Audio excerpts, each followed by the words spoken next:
Have you ever sat quietly after another rushed phone call from your son or daughter and thought to yourself, do they ever call just to see how I'm doing?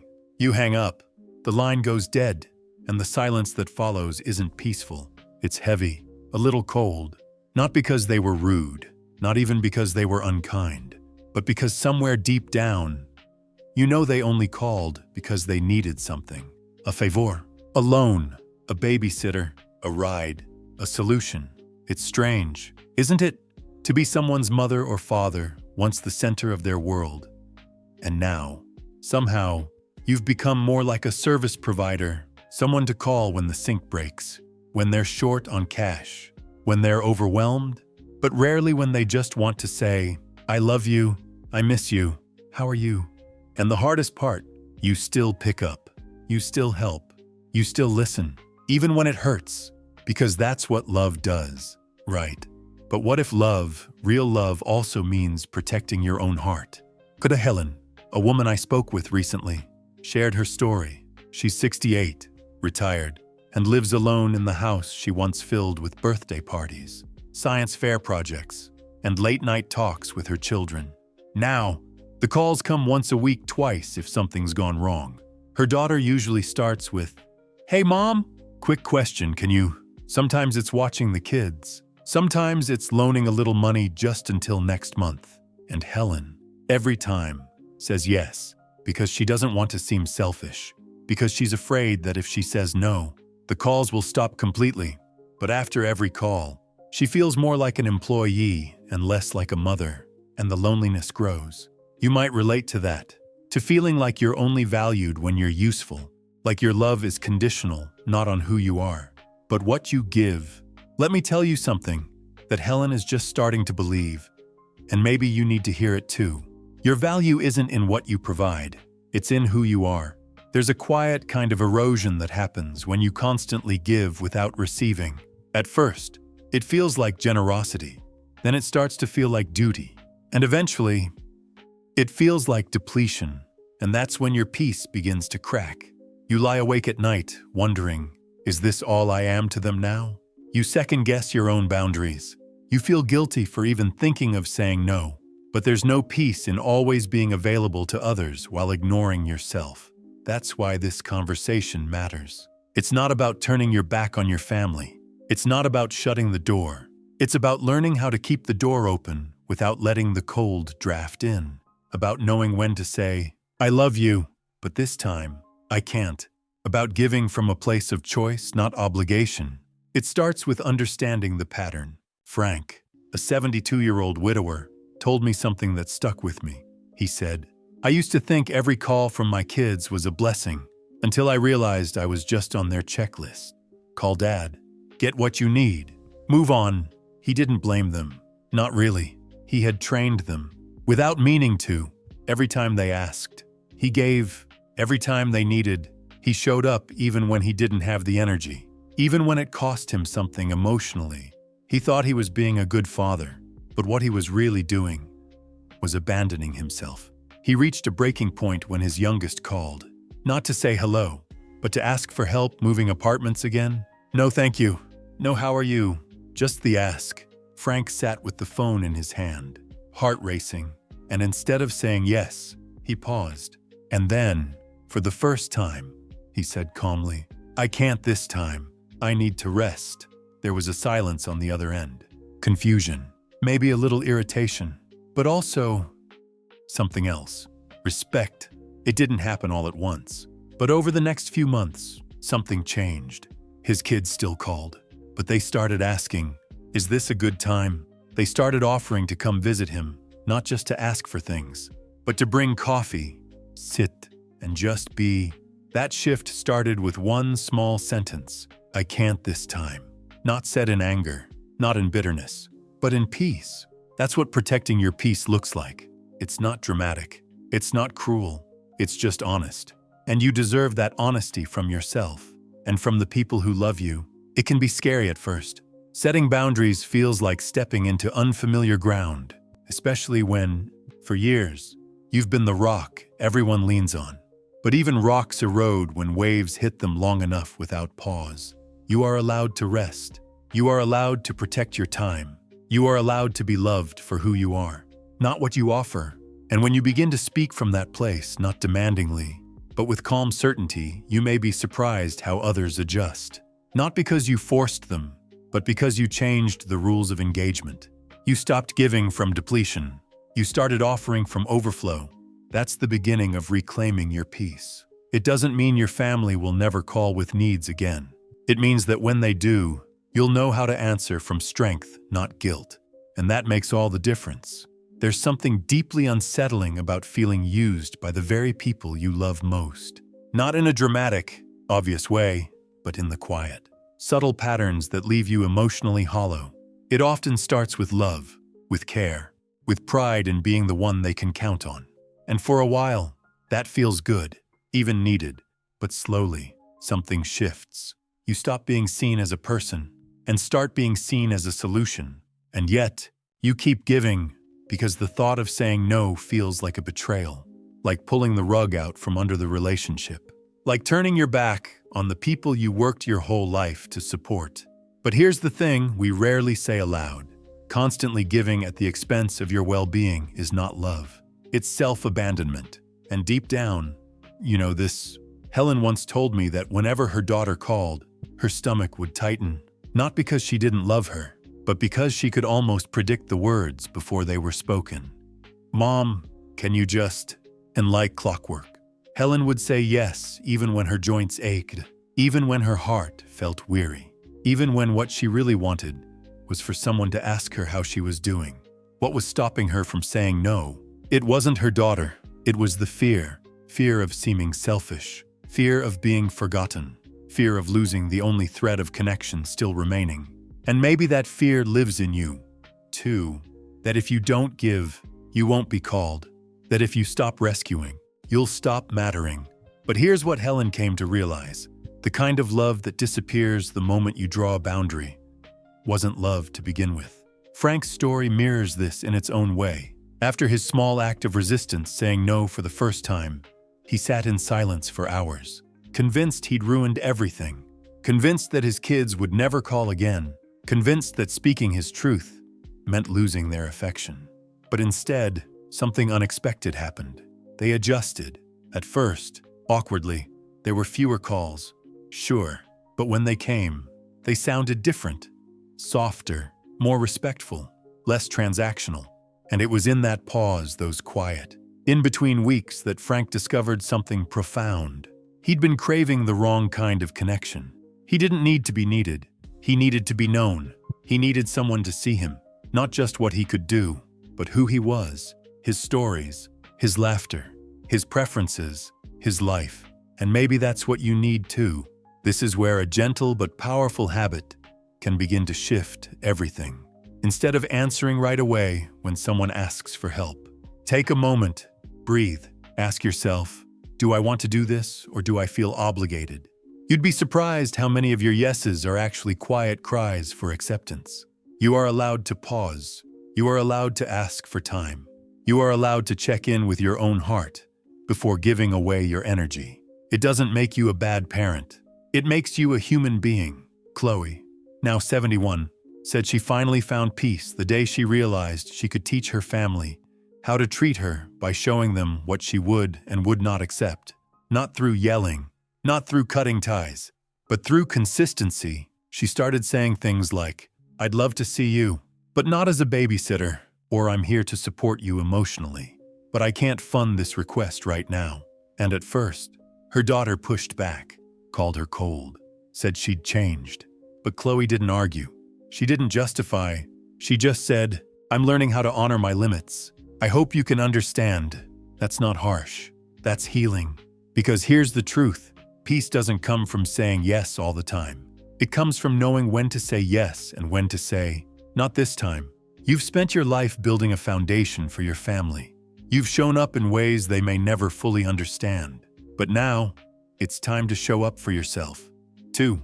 Not in a grand, rebellious way, but in small, daily decisions that protect your emotional space. It's okay to be available sometimes, but not all the time.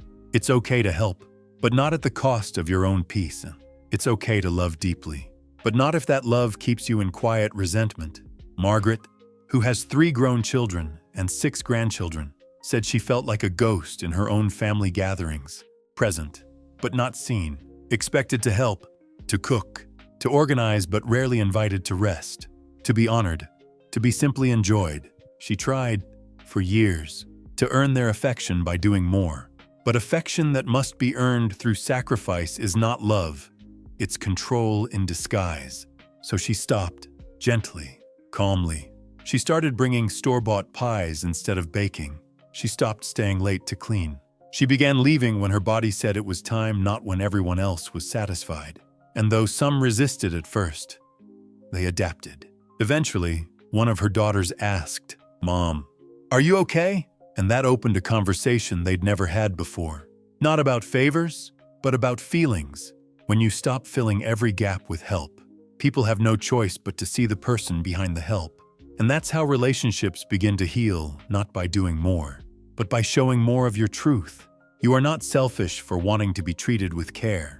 You are not unkind for needing boundaries. You are not too much, too old, too emotional. You are a whole person whose peace is sacred. And every time you choose to protect that peace, you are teaching the world how to love you better. There's a moment quiet, subtle, but unmistakable when everything begins to shift. Not in them, in you. It doesn't start with a confrontation. It starts when you stop trying to prove your worth through sacrifice.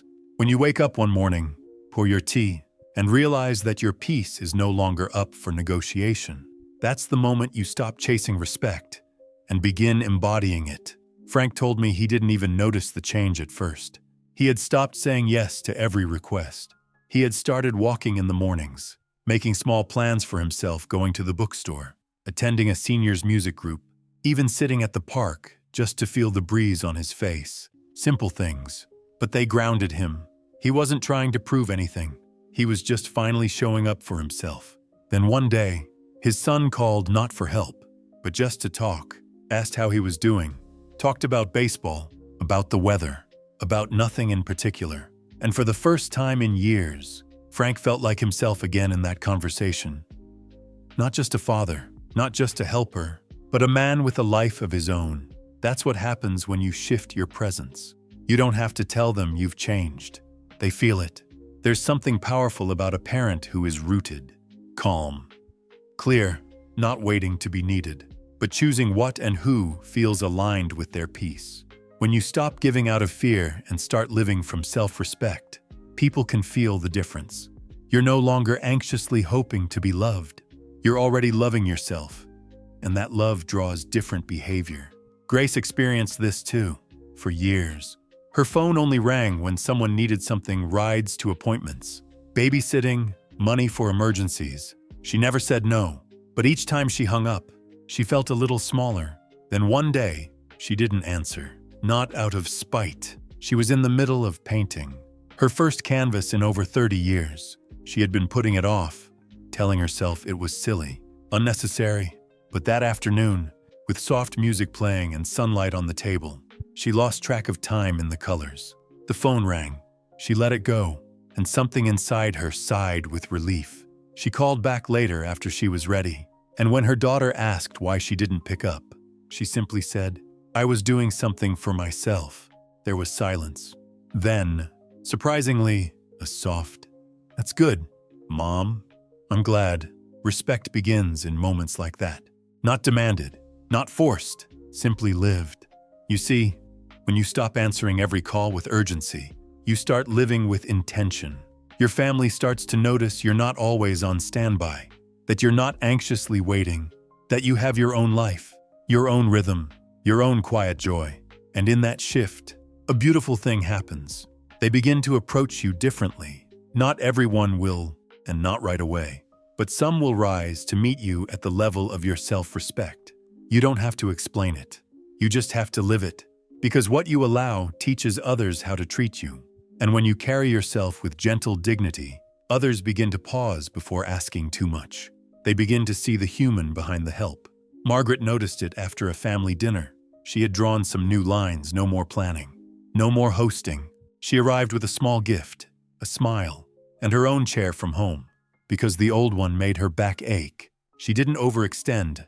She didn't apologize. And something amazing happened. Her children started offering her things: a drink, a more comfortable seat, a conversation about how she was doing. It didn't require a fight. It required a change in presence. You don't need to yell to be heard. You only need to stand softly, clearly, and without guilt. And if you're thinking, I don't want to hurt their feelings, remember this. Boundaries don't hurt relationships. Silence does. Resentment does. Exhaustion does. Speaking with honesty calm, loving honesty is a gift. It says, I love you enough to tell you the truth, and I love myself enough to protect what keeps me well. You've spent years giving. Now it's time to let your life give back to you. And that begins with asking, what fills me up? What makes me feel alive? Not useful alive.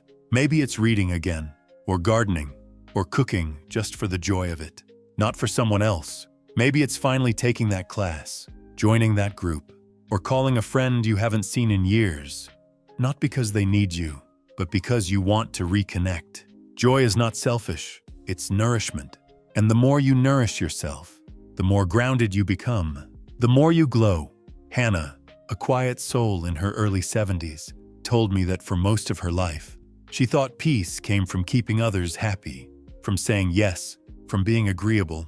Now, she sits by her window in the evenings, tea in hand, a book on her lap, her phone set to silent. She told me, I used to think peace was the absence of conflict. Now I know peace is the presence of self. That is the gift of this season.